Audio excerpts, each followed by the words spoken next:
Je m'appelle Natacha Sansos, je suis artiste pluridisciplinaire et je travaille essentiellement autour de la fibre animale, le textile, des installations, des performances et beaucoup d'œuvres participatives. Donc je suis installée à Oloron-Sainte-Marie.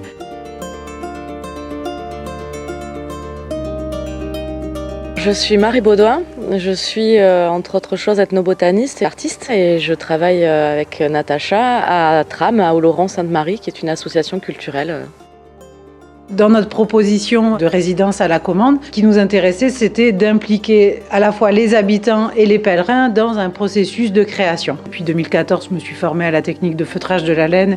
Je trouvais ça très intéressant parce que ça permettait de valoriser une matière première locale, à partir d'un animal. Quelle est la relation avec ce paysage, donc toutes les questions d'éco-pâturage. Je vais travailler avec des personnes qui viennent de milieux complètement différents, du milieu environnemental, d'où cette collaboration par exemple avec Marie Baudouin en tant qu'herboriste. J'aime bien aller sur différents terrains. On a découvert cet appel à projet sur l'année Jacquer. Ça m'intéressait parce que ça me permettait, en fait, comme une continuité sur ma recherche, d'aborder cette question de la marge, de la quête, de qu'est-ce qu'on porte.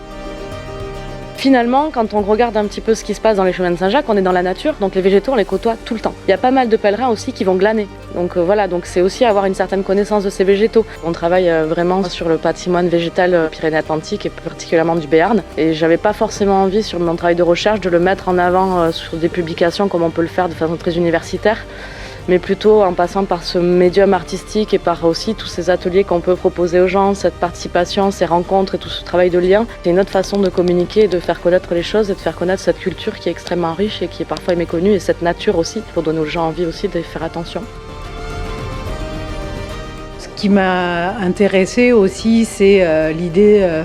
C'est quoi être en résidence dans un lieu qui est dans un village un peu isolé où il n'y a plus de commerce et en même temps ces pèlerins qui dorment en fait, qui viennent, qui passent chaque jour, ces pèlerins qui dorment ici. Donc je trouvais ça intéressant aussi comment un artiste va croiser en fait ces autres chemins et s'installer temporairement sur ce site en fait.